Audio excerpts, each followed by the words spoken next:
ఉన్నాం. ఒక అమ్మాయి ఒక దేవుడి గుడికి వెళ్ళి ఒక దేవత అన్నదంట, అమ్మా నాకు ఇది కావాలా, నాకు అది కావాలన్నది. వెనక్కి తిరిగానే ఆ దేవత, బాలిక, ఎవరు?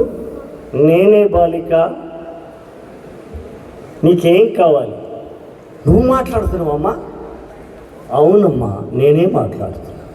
ఇప్పుడు చూడు, ఈ మొత్తం ముగ్గురు మూర్తులు, శివుడు, కృష్ణుడు, విష్ణు, అందరికీ మూలం శక్తి అమ్మ కదా.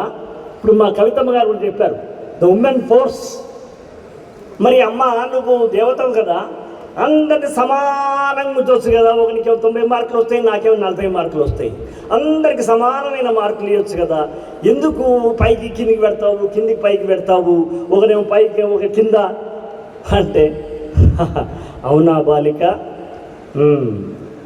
ఎప్పుడన్నా నువ్వు ఈసీజీ రిపోర్ట్ చూసావా అన్నదంట. నేనేమడుగుతున్నా, నువ్వేం చెప్తున్నావు? మేము కొంచెం కూడా నీకు ప్రైమరీ నాలెడ్జ్ లేదు దేవత. నేను అడిగింది అందరినీ సమానంగా ఉంచాలి కదా. అంటే ఈసీజీ రిపోర్ట్ చూసావా? ఈసీజీ రిపోర్ట్ నాకెందుకు? ఈసీజీ రిపోర్ట్ నాకెందుకు? మొన్న మా తాత చదువుంటే చూసా, ఎలా ఉంది రిపోర్టు? నార్మల్. మా తాత సూపర్.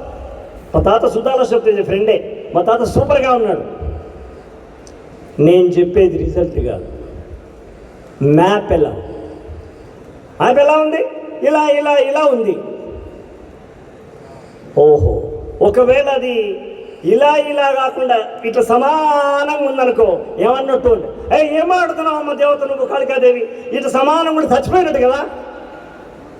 అప్పుడు ఆ అమ్మనంట, ఈ భూమి మీద పుట్టిన ప్రతి మనిషిని చచ్చిన శవాలుగా చూడడం నాకు ఇష్టం లేదు కాబట్టే నీ జీవితంలో ఒడిదుడుకులు ఎత్తంపులు పెట్టానే పిచ్చి తల్లి అని చెప్పింది. ఒడిదుడుకులు కామన్, సమస్యలు కామన్. ఇవన్నిటినీ మనం ఎదుర్కోవడంలోనే జీవితం యొక్క కిక్ ఉంది.